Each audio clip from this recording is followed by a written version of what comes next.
लहरों से डरकर कभी नौका पार नहीं होती, कोशिश करने वालों की कभी हार नहीं होती। नन्ही चींटी जब दाना लेकर चढ़ती है, चढ़ती दीवार पर 100 बार फिसलती है। मन का विश्वास रगों में साहस भरता है, गिरकर चढ़ना चढ़कर गिरना ना उसको अखरता है।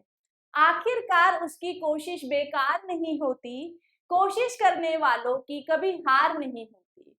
हेलो एस्लियंस, कैसे हैं आप सभी लोग। मैं जिज्ञासा बहुत बहुत स्वागत करती हूँ आप सभी का आशीष सिंह लेक्चर्स की इस लेटेस्ट लाइव स्ट्रीम में, जिसमें आज हम कंटिन्यू करने जा रहे हैं law of conservation of mass और लॉ ऑफ कांस्टेंट प्रोपोर्शन से जुड़े हुए कुछ न्यूमेरिकल्स। कल हमने इन दोनों लॉस के बारे में समझ लिया था।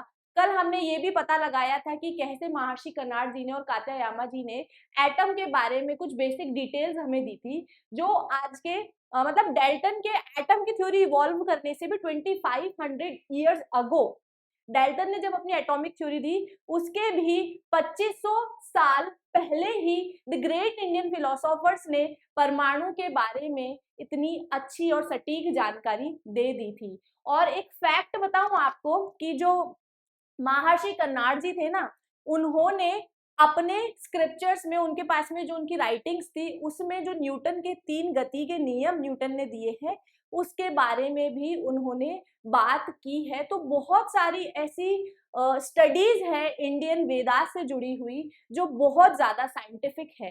तो उस बारे में भी हम किसी और दिन बात करेंगे। जरूर मैं आप लोगों को बताऊंगी कि कैसे ग्रेट इंडियन फिलोसोफर्स ने कितनी साइंटिफिक थ्योरीज इवॉल्व कर दी थी बहुत सारे इंग्लिश और ब्रिटिश साइंटिस्ट से पहले ही। आज के सेशन में हम हमारे रासायनिक संयोजकता के नियम पर आधारित कुछ प्रश्न करने वाले हैं। सबसे पहले नियमों को हम रिवाइज कर लेते हैं। क्या पढ़ा था हमने कल? 2 नियमों के बारे में पढ़ा था, एक तो द्रव्यमान संरक्षण का नियम और दूसरा स्थिर अनुपात का नियम, लॉ ऑफ कांस्टेंट प्रोपोर्शन। द्रव्यमान संरक्षण के नियम के अनुसार किसी भी रासायनिक अभिक्रिया में ना तो द्रव्यमान का सृजन किया जा सकता है, ना ही किसी द्रव्यमान का विनाश किया जा सकता है। मतलब कभी भी कोई भी अगर रासायनिक अभिक्रिया होगी तो उस रासायनिक अभिक्रिया में ना तो कोई नया द्रव्यमान आप बना सकते हो। नया द्रव्यमान कब बनेगा? आप द्रव्यमान नया तब बना सकते हो जब आप किसी नए पदार्थ का निर्माण करवा रहे हो। तो आप किसी नए पदार्थ का निर्माण नहीं करवा सकते हो। आप क्या होता है, सिर्फ एक फॉर्म जो होती है वो कंबाइंड होकर के दूसरी मिल जाएगी। मान लो आपने कुछ अभिकारकों को आपस में उनकी रासायनिक अभिक्रिया करवाई है, तो वो जो अभिकारक है सिर्फ उनकी अवस्थाएं बदल जाएगी, सिर्फ उनका कंपोजिशन बदल जाएगा, है ना। कि हो सकता है कि पहले जैसे मान लो आप रिएक्ट करवाते हो, यहाँ पर हम एक एग्जाम्पल से समझ लेते हैं। यहाँ पर हम एक एग्जाम्पल से समझेंगे।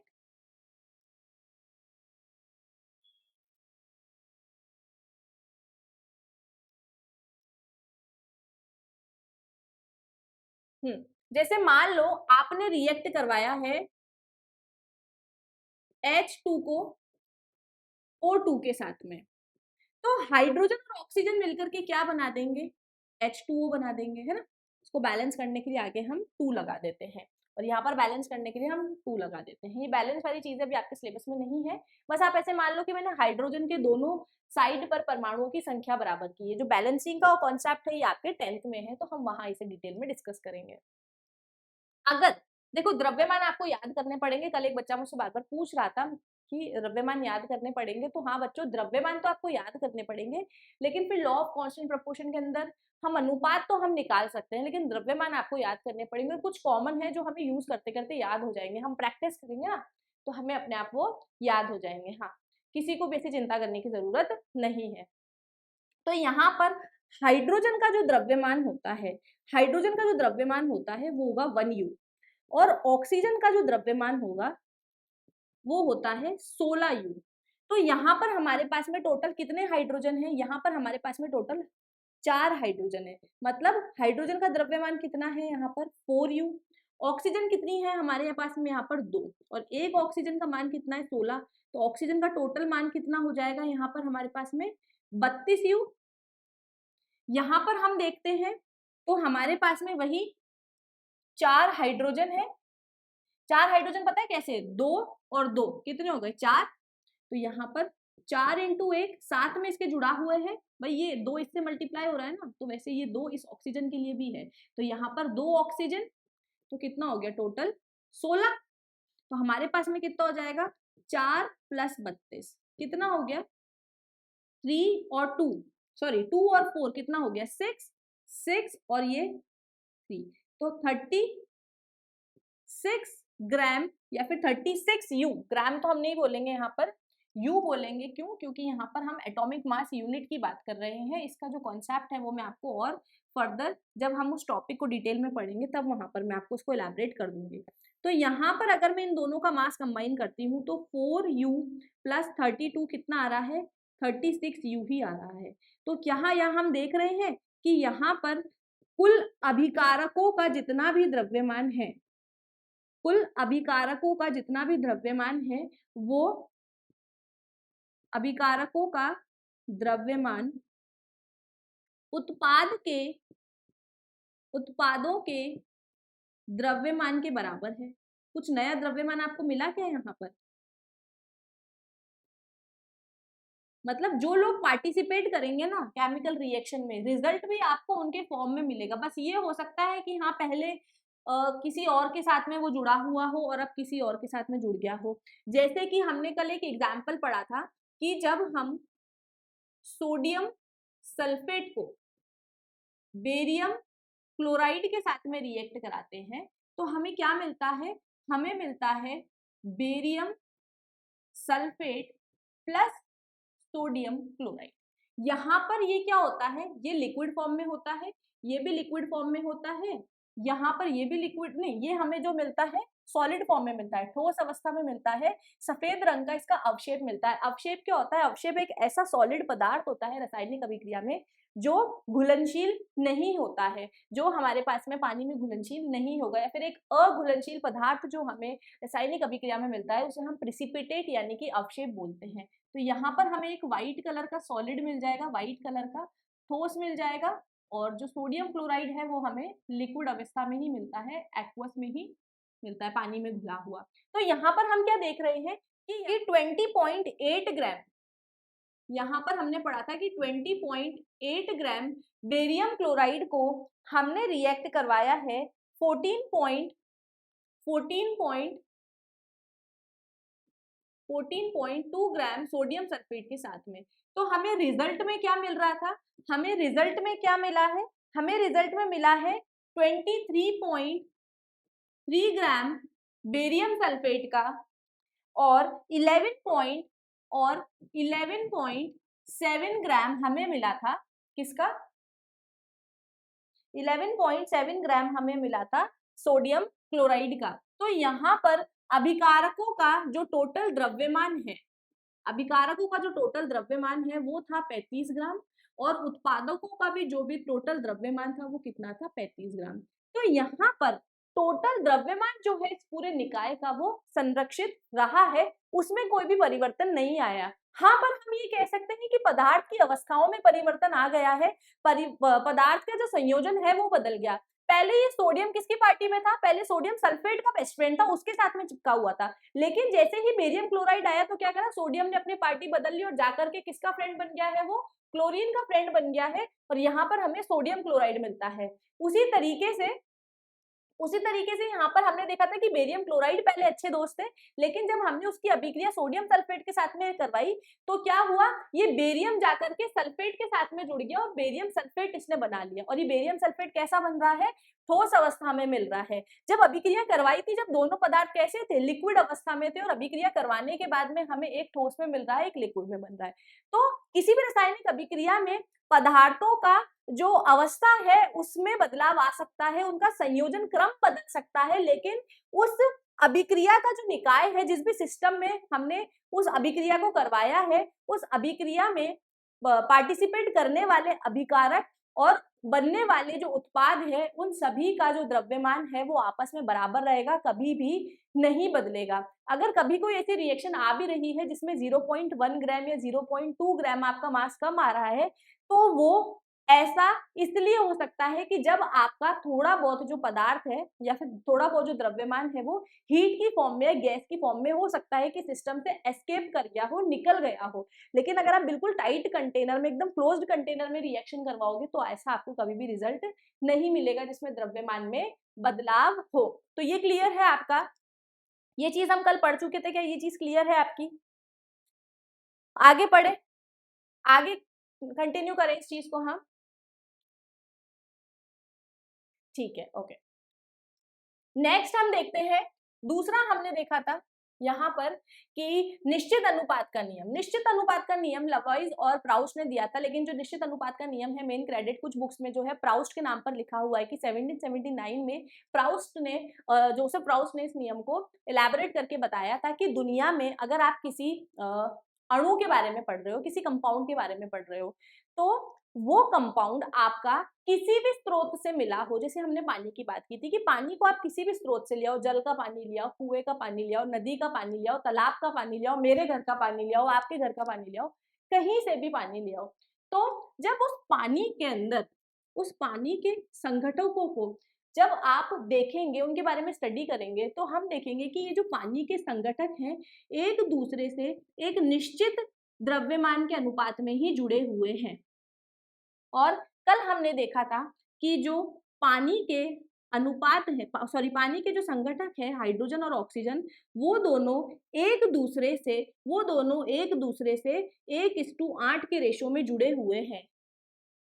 किसके रेशो में जुड़े हुए हैं? 1:8 के रेशो में जुड़े हुए हैं। और 1:8 के रेशो में कौन है? मतलब 1 ग्राम हाइड्रोजन और 8 ग्राम ऑक्सीजन मिलकर के सदैव ही 9 ग्राम पानी बनाएंगे। ठीक है, 1 ग्राम हाइड्रोजन और 8 ग्राम ऑक्सीजन मिलकर के सदैव 9 ग्राम पानी बनाएंगे। या फिर आप बोल सकते हो कि 9 ग्राम पानी में आपको हमेशा 8 ग्राम ऑक्सीजन मिलेगा और 1 ग्राम हाइड्रोजन मिलेगा। अब फर्क नहीं पड़ता है ये जल आप कहाँ से लाए हो, भले चाहे आपने इस जल को किसी रासायनिक अभिक्रिया में बनाया हो, चाहे आपको वर्षा से मिला हो, चाहे आप नदी से लाए हो, कहीं से भी लाए हो, आपको जो रिजल्ट है वो हमेशा यही मिलने वाला है। उसी प्रकार से हमने एक और एग्जाम्पल डिस्कस किया था अमोनिया का, NH3। हमने देखा था कि इस अमोनिया की उत्पत्ति भले किसी भी स्रोत से हुई हो, किसी भी रासायनिक अभिक्रिया में आपको ये अमोनिया प्राप्त हुआ हो, इस अमोनिया में हमेशा आपको जो नाइट्रोजन और हाइड्रोजन का जुड़े रहने का द्रव्यमान का अनुपात है वो हमेशा 14:3 ही मिलेगा। मतलब आपको अमोनिया में 1 ग्राम अमोनिया में 14 भाग नाइट्रोजन और 3 भाग हाइड्रोजन को देखने को मिलेंगे।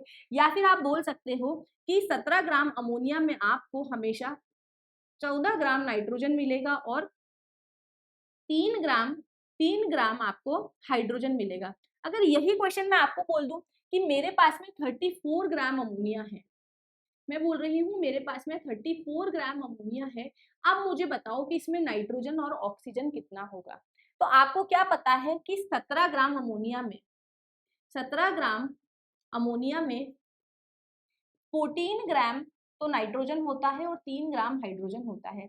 मैंने क्या करा है, इसको डबल कर दिया है। तो यहाँ पर मैं क्या कर दूंगी, मुझे क्या पता लग रहा है कि यहाँ पर 28 ग्राम नाइट्रोजन के साथ में 6 ग्राम हाइड्रोजन जब जुड़ेगा तब जाकर के मुझे 34 ग्राम अमोनिया मिलने वाला है। दिख रहा है ना कि डबल हो गया, मतलब सबकी क्वांटिटी डबल हो जाएगी। अगर आपने यहाँ पर टोटल द्रव्यमान को डबल कर दिया है तो उसके अंदर जो जुड़े हुए संघटक है उनका द्रव्यमान भी फिर अपने आप डबल हो जाएगा। ऐसे क्वेश्चन अभी हम करने वाले हैं तो आपको और आइडिया मिल जाएगा। तो आई होप आपको क्लैरिटी मिली है कि हमने कल क्या पढ़ा था, आपका अच्छे से रिविजन हो गया है। क्या आगे कंटिन्यू करें हम इस लेक्चर को, आगे क्वेश्चंस पे आए, आगे क्वेश्चन करें हम इसके। एक बार आप स्क्रीनशॉट लेना चाहे तो ले ले, फिर हम इसे आगे कंटिन्यू करते हैं। आगे कंटिन्यू करते हैं हम और करना स्टार्ट करते हैं हमारे क्वेश्चंस। यहाँ पर आपको कुछ उदाहरण दिए गए हैं कि जल के एक यौगिक है जो 2 तत्वों के हाइड्रोजन और ऑक्सीजन से मिलकर के बना हुआ है, हाइड्रोजन और ऑक्सीजन के संयोजन से बनता है। इस यौगिक जल में प्रत्येक स्थिति में, मतलब हर कंडीशन में आपको हाइड्रोजन तथा ऑक्सीजन हमेशा 1:8 में ही मिलेंगे, चाहे जल का स्रोत कोई भी हो। मतलब हम कह सकते हैं कि 9 ग्राम जल में आपको 1 ग्राम हाइड्रोजन और 8 ग्राम ऑक्सीजन ही मिलेगा। और 18 ग्राम जल, आपने क्या कर दिया, जल की क्वांटिटी डबल कर दी, तो भाई उसके अंदर जो ऑक्सीजन प्रेजेंट था वो भी डबल हो जाएगा और जो हाइड्रोजन प्रेजेंट था वो भी डबल हो जाएगा, खत्म। यहाँ पर दूसरा क्या, इसी प्रकार सल्फ्यूरिक अम्ल मतलब HCl के अंदर, HCl मैं बच्चों आपको बता दूं कि इसका जो द्रव्यमान है वो AQ होता है और इसका जो द्रव्यमान है वो 35.5 U होता है। यहाँ पर ग्राम में दिया हुआ है, ग्राम, अभी इसमें कंफ्यूज मत होना ग्राम और यू में। मैं आपको बता रही हूँ ये एटॉमिक मास है ना, जो मैं आपको बता रही हूँ वो परमाणु का द्रव्यमान है। परमाणु का द्रव्यमान जो है हम उसे यू में लेते हैं, परमाणु के द्रव्यमान को हम यू में नापते हैं। ग्राम बहुत बड़ा नंबर हो जाता है ना उसके कंपैरिजन में, इसलिए ना उसको एटॉमिक मास यूनिट यू में नापते हैं। तो क्या बोल रहा है कि आप कभी भी HCl अम्ल को देखोगे तो उसमें आपको एक भाग हाइड्रोजन के साथ में 35.5 ग्राम क्लोरीन मिलेगा। मतलब अगर आपके पास में 73 ग्राम ऑफ HCl है तो उसमें आपको क्या करा, डबल कर दी ना अमाउंट। चलो ठीक है, यहाँ पर अगर आपके पास में 73 ग्राम ऑफ हाइड्रोक्लोरिक एसिड है तो उसमें आपको हमेशा 2 ग्राम तो हाइड्रोजन देखने को मिलेगा, और ये गलत है बच्चों, और 71 ग्राम, सॉरी हाँ 71 ग्राम आपको क्लोरीन देखने को मिलेगा। मतलब अगर आपके पास में, अगर आपके पास में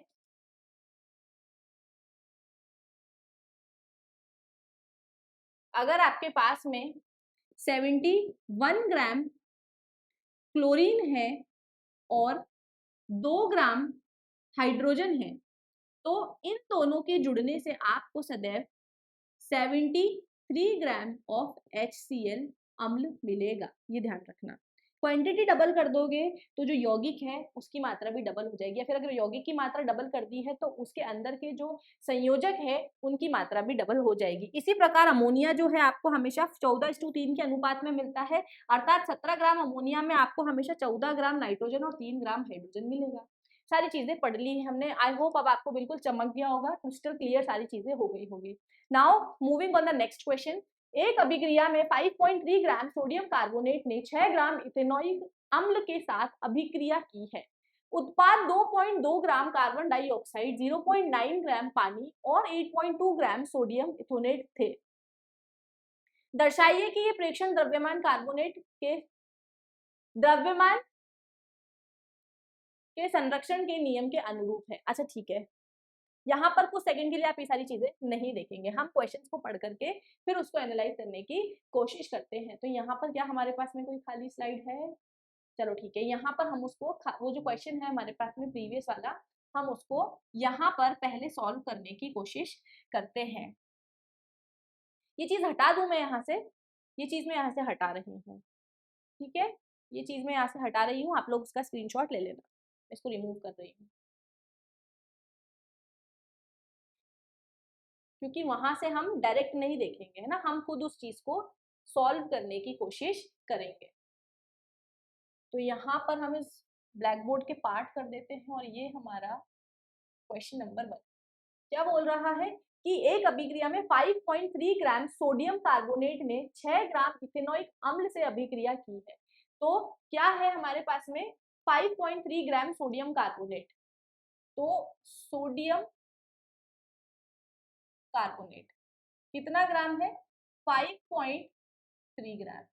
अब बच्चों के माइंड में आएगा मैम आपको कैसे पता पड़ा कि सोडियम कार्बोनेट ऐसे ही लिखते हैं, तो ये इस चैप्टर में आपको पता लग जाएगा कि सोडियम कार्बोनेट का जो रासायनिक सूत्र होता है, जो यौगिक सूत्र होता है वो इसी प्रकार का होता है। तो इस चीज में आपको चिंता करने वाली कोई भी बात नहीं है, इसी चैप्टर में आपको पता लग जाएगा।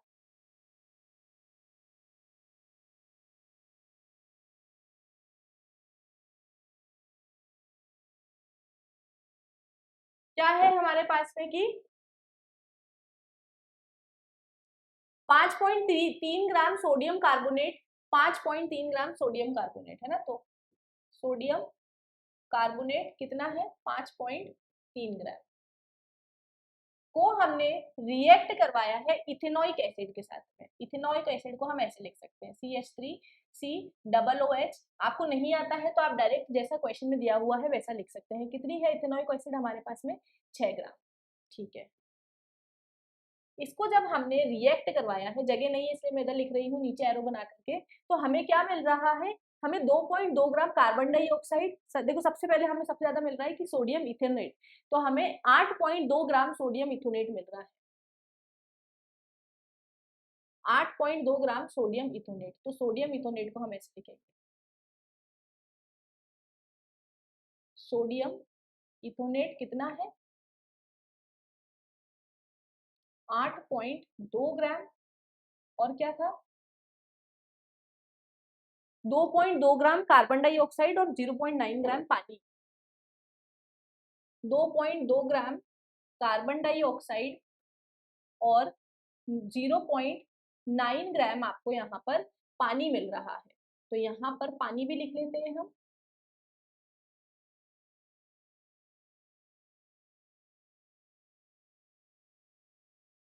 थोड़ा छोटा कर देते हैं क्योंकि आ नहीं रहा है हमारे पास में ये, तो छोटा करके लिख देते हैं हम इसे। ये आपको एरो के बाद में ही लिखना है, ठीक है। सोडियम इथोनेट था CH3COO प्लस कार्बन डाइऑक्साइड मिल रहा था और प्लस आपको पानी मिल रहा था। ये कितना मिला है 8.2 ग्राम, ये मिला है आपको 0.9 ग्राम और ये मिला है आपको 2.2 ग्राम। ठीक है, तो ये तो सब क्वेश्चन में दिया हुआ था, हमने लिख लिया। आपको ऐसा नहीं आता है, वैसे ये चैप्टर खत्म होते होते आपको पता लग जाएगा कि कौन सी चीज को कैसे लिखा जाना चाहिए। ये जो सूत्र बना करके मैंने लिखा ये आपको भी आ जाएगा इस चैप्टर में, I promise you that thing. और उसके अलावा जो भी क्वेश्चन में इन्फॉर्मेशन थी मैंने वही लिखा है, उसके अलावा मैंने कुछ भी नहीं किया। सब क्वेश्चन ने मुझे बताया था तो मैंने भी उसको इक्वेशन के फॉर्म में लिख दिया इस तरीके से, है ना, और तो कुछ नहीं किया हमने। तो क्या बोल रहा है, ये दर्शाइए कि प्रेक्षण द्रव्यमान के संरक्षण के नियम के अनुरूप है। तो द्रव्यमान का संरक्षण का नियम क्या बोलता है, हमें क्या पता है, द्रव्यमान के संरक्षण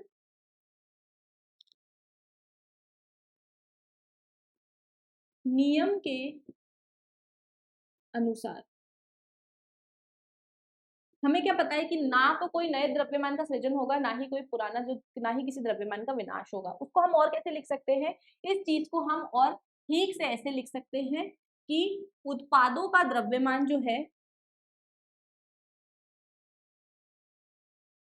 इसको हम और ढंग से कैसे लिख सकते हैं कि अभिकारकों का जो द्रव्यमान है, इसको हम और ढंग से कैसे लिख सकते हैं कि अभिकारकों का द्रव्यमान बराबर होगा उत्पादों के द्रव्यमान के। यही तो कहता है द्रव्यमान संरक्षण का नियम, ठीक है। तो अभिकारकों का द्रव्यमान कितना है, अभिकारक कितने हैं हमारे पास में, अभिकारक है हमारे पास में सोडियम कार्बोनेट और एसिटिक एसिड है। तो इसको मैं क्या लिख दूंगी, एक 5.3 ग्राम है प्लस दूसरा क्या है 6 ग्राम, बराबर में क्या होना चाहिए इन तीनों का मास। तो 8.2 ग्राम प्लस 0.9 ग्राम प्लस 2.2 ग्राम, जोड़ दो इनको, बराबर आ रहा है तो सही बात है, कर रहा है। देखो 5 और 3, सॉरी देखो कभी भी ना पॉइंट वाले में कंफ्यूज मत होना, इसको आप ऐसे लिख करके सॉल्व करना। कुछ बच्चों को होती है तो मैं उनके अकॉर्डिंग बता रही हूँ। 6 को 6.0 लिख लेना, पॉइंट के नीचे पॉइंट लगाना, पॉइंट के राइट हैंड साइड वाले डिजिट राइट हैंड साइड में और लेफ्ट हैंड वाले लेफ्ट हैंड की तरफ। तो यहाँ पर कितना हो जाएगा 11.3 ग्राम, बराबर देखो पॉइंट पॉइंट और पॉइंट बाद वाले, तो 9 और 2 11, 11 और 2 13, तो 3 एक कैरी आएगा 8 और एक 9 10 11, तो कितना हो गया, दोनों बराबर आ रहे हैं। तो अतः दिया गया रासायनिक समीकरण, क्या लिखा है इसमें, जो स्टेटमेंट पूछा है वो लिख देंगे कि दिया गया प्रेक्षण द्रव्यमान संरक्षण के नियम के अनुरूप है। तो हम लिख देंगे कि यहाँ पर अतः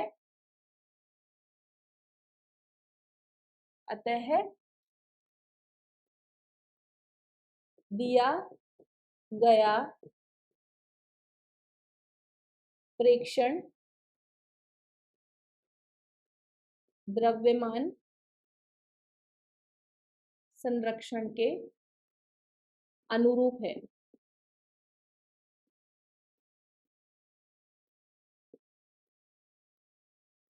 चलो ये तो हो गया हमारा फर्स्ट क्वेश्चन। कोई डाउट इसमें, कोई डाउट इसमें, सारी की सारी जो इंफॉर्मेशन है मैंने क्वेश्चन में से देख करके लिखी है।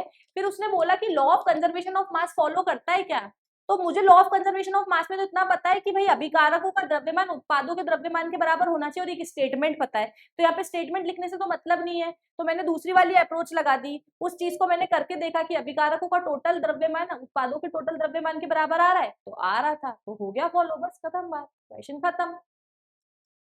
नेक्स्ट चलते हैं। ये हो गया, आप चाहो तो उसको ऐसे लिख सकते हो, यहाँ पर आधा ही शायद, पूरा नहीं लिखा हुआ है ये। हाइड्रोजन और ऑक्सीजन द्रव्यमान के अनुसार 1:2 अनुपात में मिलकर पानी बनाते हैं। 3 ग्राम हाइड्रोजन गैस के साथ पूरी तरह से प्रतिक्रिया करने के लिए ऑक्सीजन गैस के कितने द्रव्यमान की आवश्यकता है। अब देखो, हमें निश्चित अनुपात के नियम के अनुसार क्या पता है, यहाँ पर मैं लिख रही हूँ, ऊपर वाला भी लिख सकते हो आप, वो भी सही है, लेकिन आपके साथ में सॉल्व करूंगी ना तो आपको क्या थोड़ी कनेक्टिविटी फील होगी, इसलिए मैं दोबारा से कर देती हूँ। ये भी चीज सही है, गलत नहीं है। हमें क्या पता है, निश्चित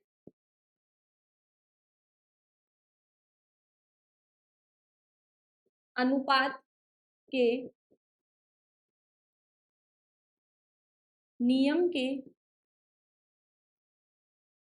अनुसार कि हमारे पास में जो भी यौगिक होगा, उस यौगिक के जो भी संगठक होंगे, वो आपस में द्रव्यमान के एक निश्चित अनुपात में एक दूसरे से जुड़े हुए होंगे। तो निश्चित अनुपात के नियम के अनुसार जल के जो संगठक है उसके द्रव्यमान क्या है, जल के संगठकों के कंपोनेंट्स को आई थिंक संगठकों को ही बोलते हैं, एक बार आप फिर भी इस चीज को क्रॉस वेरीफाई कर लेना बच्चों, संगठक को ही बोलेंगे ना। According to law of constant proportion, the constituent of water are hydrogen and oxygen.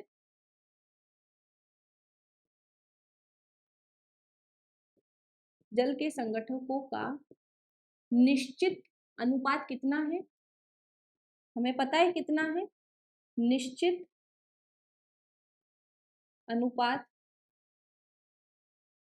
कितना है, 1:8 है। अब क्या बोल रहा है, मतलब 1 ग्राम हाइड्रोजन के साथ में 8 ग्राम ऑक्सीजन ही जुड़ सकते हैं, उससे ज्यादा नहीं जुड़ेंगे। 1 ग्राम हाइड्रोजन के साथ में 8 ग्राम ऑक्सीजन ही जुड़ सकते हैं। अगर आपके पास में 100 ग्राम भी हो ना ऑक्सीजन, तो भी वो ऑक्सीजन क्या बोलेगी कि भाई मैं तो 1 ग्राम हाइड्रोजन के साथ में 8 ग्राम ही जुड़ सकती हूँ, उससे ज्यादा मेरी कैपेसिटी नहीं है उसके साथ जुड़ने की। तो मतलब अब क्या करा है, हमने हाइड्रोजन को कितना कर दिया है, हमने कर दिया हाइड्रोजन को 3 ग्राम, मतलब हमने हाइड्रोजन को 3 गुना बढ़ा दिया है। तो ऑक्सीजन की कंबाइनिंग कैपेसिटी भी 3 गुना बढ़ जाएगी ना, तो हम क्या कर देंगे, इसको भी 3 से गुणा कर देंगे। मतलब 3 ग्राम हाइड्रोजन के साथ में 8 × 3 24 ग्राम ऑक्सीजन जो है वो कंबाइन हो सकती है। मतलब अगर आपके पास में जल है और जल में 3 ग्राम हाइड्रोजन है, तो 3 ग्राम जल के साथ में सदैव 24 ग्राम ऑक्सीजन आप कंबाइन करवा सकते हो, या फिर 3 ग्राम हाइड्रोजन और 24 ग्राम ऑक्सीजन संयोजन करके आपको पानी देंगे। और कितना पानी मिलेगा, 27 ग्राम पानी आपको मिल जाएगा। ठीक है, क्या इसमें कोई डाउट है, क्या इस क्वेश्चन में कोई डाउट, बहुत ज्यादा इजी अप्रोच से हम सॉल्व कर रहे हैं, बिल्कुल घबराना नहीं है ना। हर चीज को मतलब ऐसे देख के चलो कि यार कि बिल्कुल फर्स्ट क्लास का बच्चा अगर होगा तो इस क्वेश्चन को कैसे सॉल्व करने की कोशिश करेगा, बस वही अप्रोच आपको रखनी है। वैसे मुझे पता है बच्चे बोलेंगे मैम फर्स्ट क्लास के बच्चे ऐसे कोई क्वेश्चन आते हैं क्या फर्स्ट क्लास में, मैं सिर्फ आपको आइडिया दे रही हूँ। ठीक है, तो मतलब जितना इजी हम सोच सकते हैं ना, उतना इजी तरीके से हमें इन चीजों को सॉल्व करके चलना है। Coming on the next one, calcium carbonate गर्म करने पर कैल्शियम ऑक्साइड और कार्बन डाइऑक्साइड में विघटित हो जाता है। ठीक है, मैं इतना बड़ा बड़ा नहीं लिख रही हूँ कैल्शियम कार्बोनेट, आप चाहो तो ऐसे लिख लिख सकते हो, मैं ऐसे लिख रही हूँ कि कैल्शियम कार्बोनेट को हीट करने पर, है ना, ऊष्मा देने पर, हीट देने पर या फिर आप ऊष्मा देने पर या फिर गर्म करने पर लिख सकते हो। ऊष्मा प्रदान करने पर क्या होता है, ये कैल्शियम ऑक्साइड में टूट जाता है और कार्बन डाइऑक्साइड में भी टूट जाता है। तो 10 ग्राम कैल्शियम कार्बोनेट को पूर्णतः अपघटन किया जाता है। मेरे पास में 10 ग्राम कैल्शियम कार्बोनेट था, अच्छी बात है। यहाँ पर पता है मैंने गलती कर दी बच्चों, ये ओ है ना बड़ा आना चाहिए, मतलब बराबर नहीं होना चाहिए, क्योंकि अगर मैं ओ बड़ा नहीं लिखूंगी तो फिर वो क्या कोबाल्ट लगेगा। ये सारे रूल्स मैं आपको सिखाऊंगी, जैसे जैसे चैप्टर में हमारे पास में टॉपिक आएगा वैसे वैसे सारी चीज सिखाऊंगी। मतलब क्या बोल रहा है कि 10 ग्राम कैल्शियम कार्बोनेट को हमने विघटित किया है, पूर्ण तरीके से हमने इसको विघटित कर दिया है, तो हमें 5.6 ग्राम कैल्शियम ऑक्साइड मिल रहा है। क्या मिल रहा है हमें?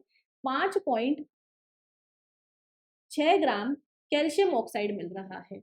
कार्बन डाइऑक्साइड कितना मिल रहा है वो नहीं बता रहा है, ये कह रहा है कि कार्बन डाइऑक्साइड कितना मिलेगा उसकी गणना करें। तो हम मान लेते हैं कि x ग्राम कार्बन डाइऑक्साइड मिल रहा होगा। हम क्या लगाएंगे? कुछ दिख रहा है आपको? उत्पादों का द्रव्यमान, अभिकारकों का द्रव्यमान किसमें आता है? द्रव्यमान संरक्षण के नियम में। तो हम क्या लिखेंगे? द्रव्यमान संरक्षण के नियम के अनुसार क्या लिखूंगी मैं? अभिकारकों का द्रव्यमान बराबर उत्पादों का द्रव्यमान। ठीक, चल ये तो हमें पता है। आगे इधर कंटिन्यू कर रही हूं मैं। अभिकारकों का द्रव्यमान कितना है? 10 ग्राम, है ना? और बराबर अभिकारक का द्रव्यमान कितना है? 10 ग्राम। और उत्पादों का द्रव्यमान कितना है? एक तो 5.6 ग्राम है, प्लस में x ग्राम है, वो x ग्राम अपने को निकालना है, क्योंकि ये चीज तो होती है, ये तो हमें द्रव्यमान संरक्षण के नियम से पता है। तो यहाँ पर ये इधर प्लस में है तो इधर जाकर के माइनस में नहीं हो जाएगा? चाहो तो इधर ग्राम लगा लो, कोई दिक्कत नहीं है। तो यहाँ पर 10 ग्राम माइनस 5.6 बराबर x ग्राम। तो यहाँ पर मेरे पास में आंसर कितना हो जाएगा? 4.4 ग्राम। मतलब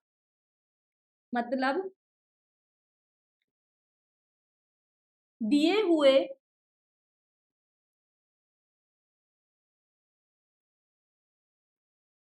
रासायनिक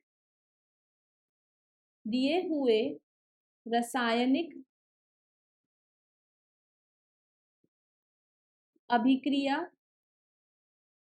में 4.4 ग्राम कार्बन डाइऑक्साइड का निर्माण होगा, है ना? या फिर 4.4 ग्राम कार्बन डाइऑक्साइड बनेगा। कितना भी लिख, कैसे भी लिख सकते हो आप। क्लियर? इसमें कोई डाउट किसी को कि कैसे किया है, क्यों किया है? जो भी इंफॉर्मेशन हमें पता है, जो भी हमें आता है ना, उसको सोच करके लगा दो कि भाई इस चैप्टर में ऐसी इंफॉर्मेशन से रिलेटेड मैंने क्या पढ़ा था, उसी को यहाँ छाप दो। बाकी सारी चीजें अपने आप होती चली जाएगी। जैसे मैथ्स में फॉर्मूला पढ़ते हो ना, और पता है कि हाँ भाई इस फॉर्मूले के अंदर के अकॉर्डिंग, जैसे सीएसए निकालने के लिए बोल रहा है आपको, टोटल 2 तरीके के क्षेत्रफल निकालने को बोलता है, एक पूर्ण वाला और एक लेटरल, जिसको कर्व्ड सरफेस एरिया बोलते हैं। जैसे आप है ना क्यूब का एक तो निकालते हो 6a² टोटल वाला, और एक 4a² वाला। तो आपको पता है कि भाई 4 दीवारी का पूछ रहा है तो मैं लेटरली लगाऊंगा, उसमें तो आप टोटल नहीं लगा देते हो ना, 4a² ही लगाते हो, 4 दीवारी का पूछता है तो। वैसे ही कुछ अप्रोच आपको यहाँ पर लगानी है। सब कुछ दिया हुआ है, सिर्फ थोड़ा सा कॉमन सेंस जो हम सभी के पास में होता है उसका यूज करके हमें यहाँ पर क्वेश्चंस को सॉल्व करना है। नेक्स्ट क्वेश्चन पे आते हैं हमारे कि एक प्रयोग में 1.03 ग्राम कॉपर से 1.288 ग्राम कॉपर ऑक्साइड प्राप्त किया गया है। एक एक्सपेरिमेंट किया आपके पास में, यहाँ पर आपका ये फर्स्ट एक्सपेरिमेंट था। इसमें क्या किया है? 1.03 ग्राम कॉपर से कॉपर ऑक्साइड बनाया है। अब देखो बच्चों, इसने कॉपर ऑक्साइड अगर बनाया है ना, तो ऑक्सीजन भी जुड़ी होगी। तो यहाँ पर मान लो कि आपकी ऑक्सीजन जुड़ी होगी, लेकिन अपने को पता नहीं है, तो मान लो x ग्राम ऑक्सीजन जुड़ी होगी। और जब इन दोनों का इसने साथ में अभिक्रिया करवाई है तो कितना कितना आपका कॉपर कितना कॉपर ऑक्साइड बना है? ये देखो 1.288 ग्राम आपका कॉपर ऑक्साइड बना है। फिर ऐसा ही इसने कोई दूसरा एक्सपेरिमेंट करा है। दूसरे एक्सपेरिमेंट में क्या हुआ है? सेकेंड एक्सपेरिमेंट में क्या हुआ है, 3.672 कॉपर ऑक्साइड को घटा करके इसने कॉपर बना दिया है। तो क्या करा है इसने, कॉपर ऑक्साइड से इसने कॉपर बनाया है। अब ऑब्वियसली बात है, कॉपर और ऑक्साइड को तोड़ा है तो ऑक्सीजन को बाबा तो ले नहीं जाएगा, ऑक्सीजन भी बनेगी, इसने मेंशन नहीं किया है तो हम क्या करें, पर बनेगी यहाँ पर। ठीक है, तो यहाँ पर हमारे पास में, मैं इसको बैलेंस फॉर्म में नहीं लिख पा रही हूँ, सिर्फ हम इन्फॉर्मेशन के अकॉर्डिंग लिख रहे हैं, तो अभी आपको उस चीज की चिंता करने की कोई जरूरत नहीं है। आप डायरेक्ट ये भी लिख सकते हो, ऐसे ऐसे भी लिख सकते हो, कॉपर प्लस ऑक्सीजन, ऐसे करके भी लिख सकते हो, आप कोई दिक्कत नहीं है। और आप वैसे ही लिखे क्योंकि अभी तक ये सारी चीजें मैंने आपको सिखाई नहीं है, तो दोनों ही चीजें सही है और बैलेंसिंग की चिंता भी हमने नहीं करी क्योंकि वो कॉन्सेप्ट हमारे आया है। तो कितना ग्राम कॉपर ऑक्साइड था, 3.672 ग्राम कॉपर ऑक्साइड से इसने कितना कॉपर बनाया है, 2.938 कॉपर बनाया है, ग्राम कॉपर बनाया है। और ऑक्सीजन का अगेन अता पता नहीं है, तो मान लो x2 ग्राम ऑक्सीजन यहाँ बनी होगी, यहाँ पर हमारे पास में x1 ग्राम ऑक्सीजन जो है वो यूज हुई होगी। तो द्रव्यमान संरक्षण से हम पहले ऑक्सीजन का द्रव्यमान निकाल देते हैं। द्रव्यमान संरक्षण के नियम से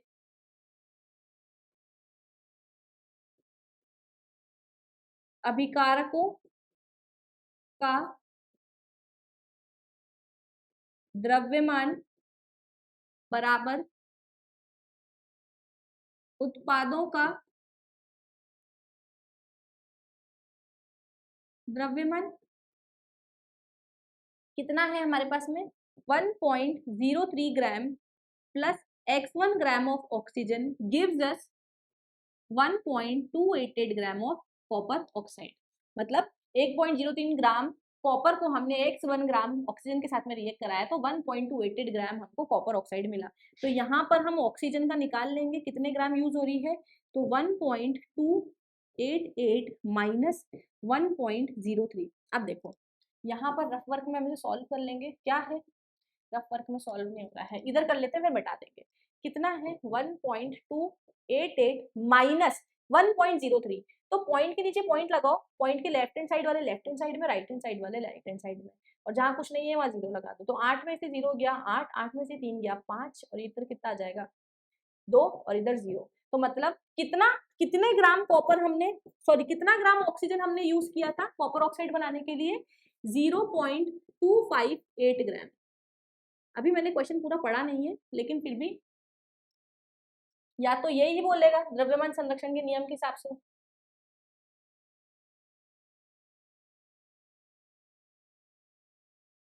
ये क्वेश्चन आधा है इसमें ना, आपको एक सेकंड में चेक करती हूँ, क्वेश्चन आधा ही है।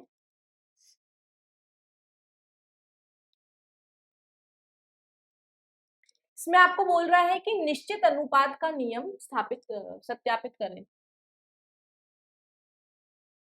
निश्चित अनुपात का नियम सत्यापित करें, है ना, उसको वेरीफाई करना है लॉ ऑफ कांस्टेंट प्रोपोर्शन को।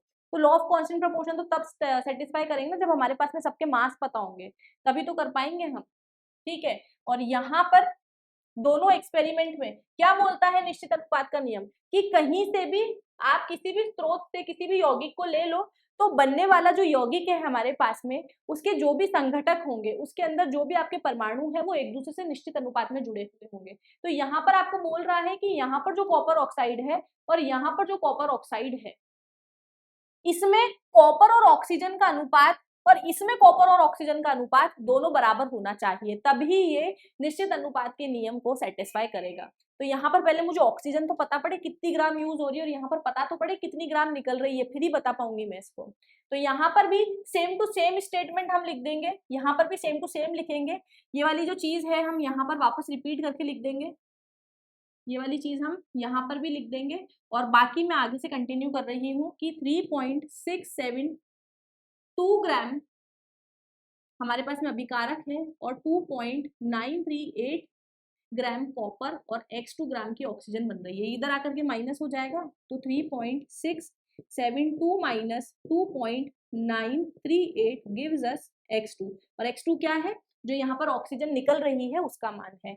माइनस कर दो, देखो 3.672 माइनस करोगे 2.938 करो, 2 में से 8 जा नहीं सकता, ये कितना हो जाएगा 6, 12 में से 8 गया 4, 6 में से 3 गया 3, ये जा नहीं सकता 2, 16 में से 9 गया तो 6 और 1 7, तो कितना बच रहा है, x2 बराबर हो जाएगा 0.734 ग्राम।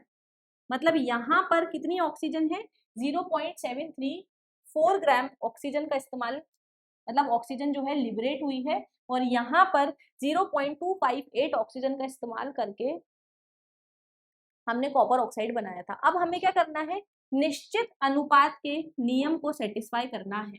निश्चित अनुपात के नियम को सेटिस्फाई करना है तो हमें ये बताना पड़ेगा कि फर्स्ट एक्सपेरिमेंट में जगह नहीं है हमारे पास में, चलो एक नई स्लाइड लेते हैं हम।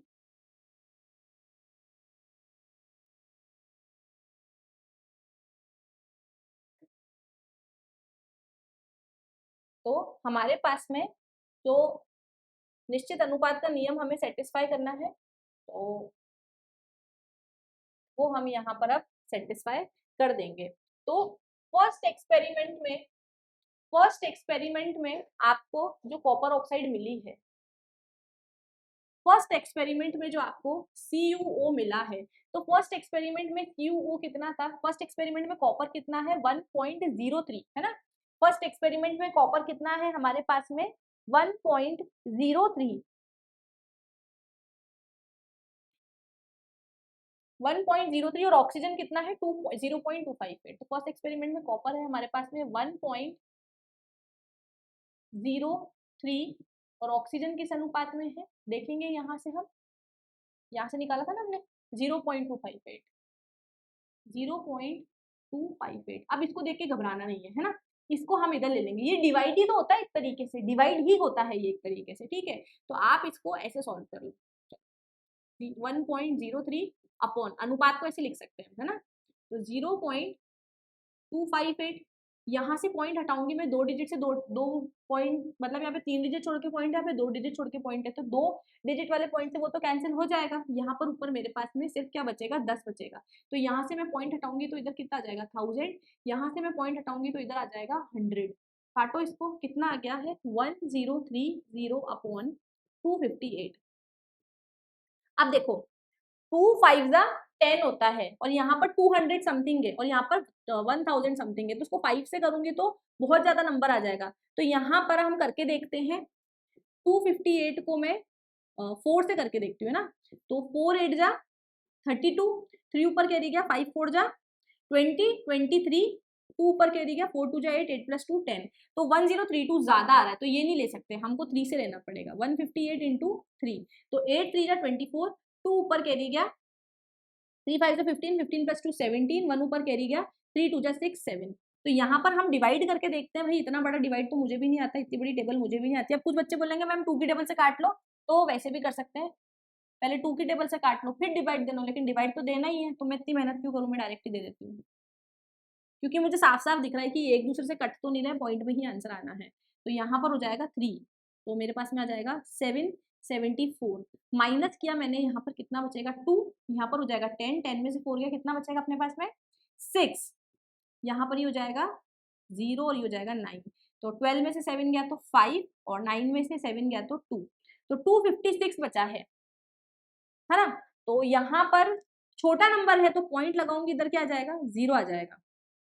अब 258 को अगर मैं 10 से मल्टीप्लाई करती हूँ, 258 को अगर मैं 10 से मल्टीप्लाई करती हूँ तो 2580 आ जाएगा, जो ज्यादा होगा इससे, तो मतलब 9 से मल्टीप्लाई करने पे कुछ वैल्यू आ रही होगी, है ना, तो 9 से मल्टीप्लाई करने पे वैल्यू आ रही होगी। अब मुझे उससे मतलब नहीं कोई भी वैल्यू है, क्योंकि मेरा जो यहाँ पर मेन पॉइंट है वो क्या है, इसको रेशो को सॉल्व करना है, तो यहाँ पर ये वाली जो चीज है ना, आप इसको ऐसे लिख लो, 1 पॉइंट, इस चीज को आप ऐसे लिख लो, मैंने समझाने के लिए आपको ऐसे बताया, आप इस चीज को ऐसे लिख लो कि 1.03 डिवाइडेड बाय 0.258 इज टू 1, भाई यहाँ से जो नंबर नीचे लिया है उस जगह तो 1 ही बचेगा ना, यहाँ से जो नंबर लिया है उस जगह तो 1 ही बचेगा, ठीक है। या फिर आप इसको ऐसे भी लिख सकते हो कि जब मैं इसको सॉल्व करूंगी, चलो आप ऐसे ही लिख लो, छोड़ो, आप इसको ऐसे ही लिख लो कि यहाँ पर अब जब मैंने इसको सॉल्व किया है तो कितना आया यहाँ पर 3.9 और इधर 1 कट करके पॉइंट में आंसर निकाला, लेकिन निकाला तो है ना 3.9 समथिंग, इस तरीके का कुछ आंसर आएगा। तो यहाँ पर जो मेरा अनुपात आ जाएगा कितना हो जाएगा 3.9/1, और इसको हम क्या लिख सकते हैं 3.9:1, और 3.9 को मैं राउंड ऑफ करके 4:1 लिख दूंगी। तो मतलब यहाँ पर कॉपर और ऑक्साइड का लगभग अनुपात कितना है 4:1 का है। उसी प्रकार से यहाँ पर जो मेरे पास में कॉपर है, कॉपर ऑक्साइड है, वो कितना है 3.672 है। कितने ग्राम कॉपर मिला था यहाँ पर 2.938 और 0.734। तो यहाँ पर जो दूसरे एक्सपेरिमेंट की बात हुई थी, सेकंड एक्सपेरिमेंट में 2.938 कॉपर और ऑक्सीजन कितनी थी मेरे पास में 0.734, 0.734, ठीक है। अब देखो ये मैंने आपको बेसिक मेथड से बताया है और एग्जाम में आप इस मेथड से भी रिप्रेजेंट कर सकते हो, सेम ही चीज कर रही हूँ, कैलकुलेशन का अपना तरीका है, कैसे भी करो आप। हमें मेन क्या करना है यहाँ पर रेशियो बताना है। आप अपनी समझ से करो, चाहे इसको ऐसे कर दो, चाहे मैं जिस तरीके से कर रही हूँ तो आप इसको कर दो। ये रफ वर्क है ना, ये हमारा रफ वर्क है। तो यहाँ पर हमारे पास में कितना हो जाएगा 2.938, हम क्या कर देंगे इस वाले नंबर को इसके नीचे ले आएंगे, तो इसको लिख दूंगी मैं 0.738। अब इसकी जगह तो बेचारा कोई नहीं बचेगा, तो इसकी जगह कुछ नहीं बचा है ना, तो अनुपात इसलिए हम 1 लिख देंगे 1:1। यहाँ पर इस पॉइंट से ये पॉइंट कैंसिल हो जाएगा, इसको सॉल्व करोगे तो आप कितना हो जाएगा 2938, इसमें ऊपर भी 3 डिजिट छोड़ के पॉइंट, नीचे भी 3 डिजिट छोड़ के पॉइंट, तो कैंसिल हो गया। तो 2938/738 हो गया ये यहाँ पर, ठीक है। अब इसको हम डिवाइड करके देखते हैं, तो 7 1 7, 7 2 14, 7 से 21, 7 4 28।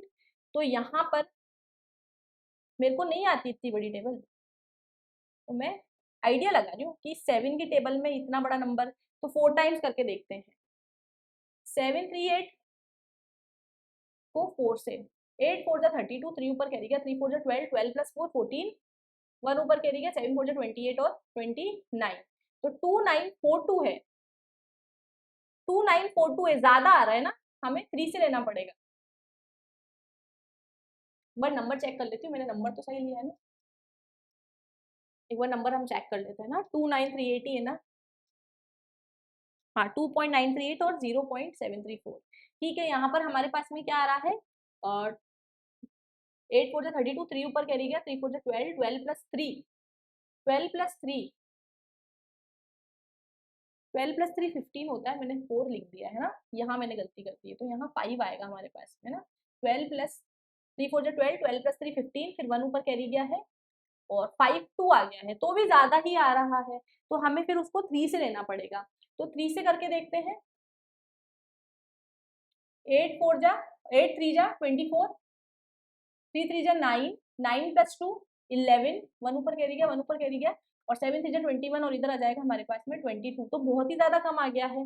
कोई बात नहीं, इसको सॉल्व करके देखते हैं, हमारे पास में कितना आ रहा है 2214 माइनस 8 में से 4 गया 4, 3 में से 1 गया 2, 9 में से 2 गया 6, ठीक है। तो यहाँ पर हमारे पास में 3 टाइम्स में कुछ आया था, और इधर 624 बचा है, जो बहुत छोटा नंबर है, तो इधर पॉइंट लगाऊंगी तो क्या आ जाएगा 0 आ जाएगा। अब 7 1 7, 7 2 14, 7 3 21, 7 4 28, 7 1 35, 7 6 42, 7 7 49, 7 8 56, 7 9 63, तो 9 से करूंगी तो ज्यादा आएगा, तो 8 से करके देखते हैं, 8 से करके देखते हैं हम यहाँ पर, 8 से करके देखेंगे, 8 8 64, 6 ऊपर कैरी गया, 8 3 24, 24 + 6 30, और हमारे पास में आ जाएगा 7 8 56, 56 + 3 59, तो 5904, तो 3, तो यहाँ पर हम 5904 ले लेंगे। अब माइनस वगैरह नहीं करना क्योंकि मुझे तो रेशो निकालना है, तो यहाँ पर मैं इसकी जगह 3.9:1 ले सकती हूँ, और इसको अगेन राउंड ऑफ करूंगी तो कितना आ जाएगा 4:1, क्योंकि जो अनुपात है हम कभी भी पॉइंट में नहीं निकालते हैं। तो यहाँ पर हम क्या देख रहे हैं कि दोनों ही केसों के अंदर, दोनों ही केसेस के अंदर हमारे पास में 4:1 ग्राम ऑफ ऑक्सीजन जो है वो, सॉरी 4:1 रेशो में हमारे पास में कॉपर और ऑक्सीजन हमें यहाँ पर मिल रहा है। तो ये रहा हमारा, हमने निश्चित अनुपात का नियम भी जो है यहाँ से वेरीफाई कर दिया है। वापस समराइज कर देती हूँ, क्वेश्चन में क्या बोला है कि क्वेश्चन में आपको बोला था कि एक एक्सपेरिमेंट किया था, उसमें हमने 1.03 ग्राम कॉपर से 1.288 ग्राम कॉपर ऑक्साइड बनाई है। अब भाई कॉपर ऑक्साइड बनाई है तो ऑक्सीजन ने भी तो पार्टिसिपेट किया होगा ना, तो नहीं बताया कितने ऑक्सीजन ने पार्टिसिपेट किया है। तो द्रव्यमान संरक्षण के नियम से हमने पता लगा लिया कि कितने ग्राम कॉपर ऑक्साइड, सॉरी कितने ग्राम ऑक्सीजन से हमने कॉपर ऑक्साइड बनाया है। द्रव्यमान संरक्षण के नियम से हमने ये पता लगा लिया है कि कितने ग्राम ऑक्सीजन का इस्तेमाल करके हमने कॉपर के साथ में कॉपर ऑक्साइड बनाया है। उसी तरीके से इसने सेकेंड एक्सपेरिमेंट के बारे में बताया, लेकिन सेकेंड एक्सपेरिमेंट में ये नहीं बताया कि कितनी ऑक्सीजन बनी है। यहाँ पर इसने जोड़ करके कॉपर ऑक्साइड बनाया, यहाँ पर इसने कॉपर ऑक्साइड को तोड़ करके कॉपर और ऑक्सीजन अलग अलग कर दिया है। दो एक्सपेरिमेंट करे हैं। तो यहाँ पर भी हमने द्रव्यमान संरक्षण का नियम लगाया और ये पता कर लिया है कि कितना ऑक्सीजन उसने इस्तेमाल किया है। ठीक है, फिर उसने बोला है कि यहाँ पर दोनों ही केसेस के अंदर जो आपके पास में कॉपर ऑक्साइड है, दोनों ही केसेस में जो आपके पास में कॉपर ऑक्साइड है, क्या इन दोनों ही केसेस में जो कॉपर ऑक्साइड है वो क्या एक दूसरे से निश्चित अनुपात के नियम में जुड़े हुए हैं? क्या यहाँ पर जो कॉपर ऑक्साइड बन रहा है या फिर जो पहले से हमारे पास में था उससे निश्चित अनुपात का नियम सेटिस्फाई होता है? तो हमने कहा है भाई बिल्कुल होता है, हम करके दिखाते हैं। तो फर्स्ट एक्सपेरिमेंट में 1.03 ग्राम कॉपर का इस्तेमाल करके हमने 0.258 ऑक्सीजन का इस्तेमाल करके हमने क्या करा था, कॉपर ऑक्साइड बनाया था। तो यहाँ पर हमने क्या किया है, दोनों का रेशो निकाल दिया, अनुपात निकाल के बता दिया। यहाँ पर भी हमने क्या किया है, यहाँ पर हमारे पास में एक्सपेरिमेंट होने के बाद में जितना कॉपर और जितना ऑक्सीजन आ रहा था ग्राम्स में, उसका रेशो निकाल दिया है।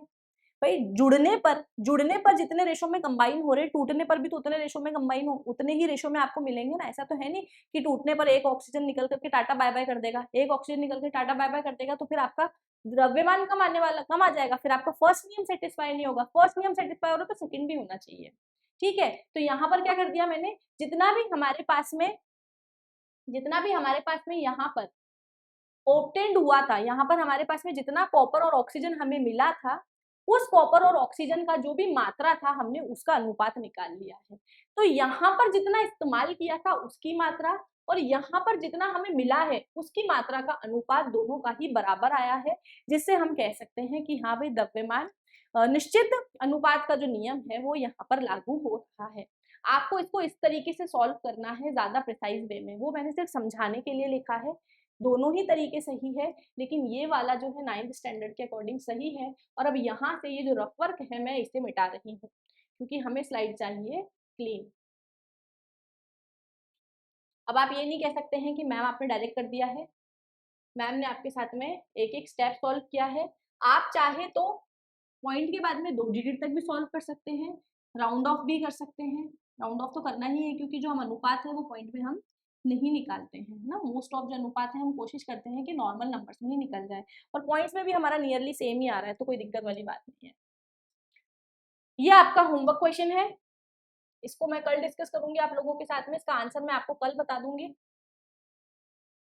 ये आपका होमवर्क क्वेश्चन,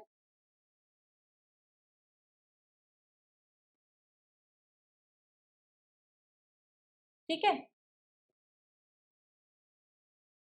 और ये भी आपका होमवर्क क्वेश्चन, ठीक है, इसको भी आपको होमवर्क में करना है। ये भी आपका होमवर्क है, ये 2 क्वेश्चंस आपको होमवर्क में करने हैं। इसके आंसर्स मैं आपके साथ में कल की वीडियो में शेयर करूंगी, तो मेक श्योर आप स्क्रीनशॉट ले लें इस क्वेश्चन का। होमवर्क क्वेश्चन नंबर 2 है ये, ठीक है, और होमवर्क क्वेश्चन नंबर 1 है। आई होप आपको आज के लेक्चर में मजा आया होगा, आपको आइडिया लगा है कि कैसे चीजों को आपको सॉल्व करना है, कैसे इन दोनों लॉ से रिलेटेड आपको क्वेश्चन को सॉल्व करने हैं। सेपरेट वीडियो मैंने इसका इसलिए रखा है क्योंकि इस चैप्टर में काफी सारे अलग अलग टॉपिक से रिलेटेड न्यूमेरिकल्स है और मैं नहीं चाहती हूँ कि कोई भी एक टॉपिक आपका दूसरे से मिक्स हो जाए। तो हम अलग अलग वैरायटी के क्वेश्चंस अलग अलग सॉल्व करेंगे, फिर एंड में एनसीईआरटी को एक साथ सॉल्व करेंगे, जिससे आपका रिवीजन भी हो जाएगा, यहाँ आपकी प्रैक्टिस हो जाएगी, और जब हम एनसीईआरटी के क्वेश्चन सॉल्व करेंगे तो आपका रिवीजन हो जाएगा। तो बच्चों आपको करने हैं ये क्वेश्चंस प्रैक्टिस, प्रैक्टिस के साथ में आपको ये 2 होमवर्क क्वेश्चन भी परफॉर्म करने हैं। जो मैंने कराया है वो कॉपी पेन लेकर के बैठना है, खुद से सॉल्व करना है, वापस से, बिना देखे। अटक जाओ तो देख लेना, फिर आपको ये होमवर्क क्वेश्चन सॉल्व करने हैं। ठीक है, तो आज के लेक्चर में बस इतना ही। मिलते हैं आपसे अगले लेक्चर में। टिल देन ख्याल रखिए अपना। Bye bye.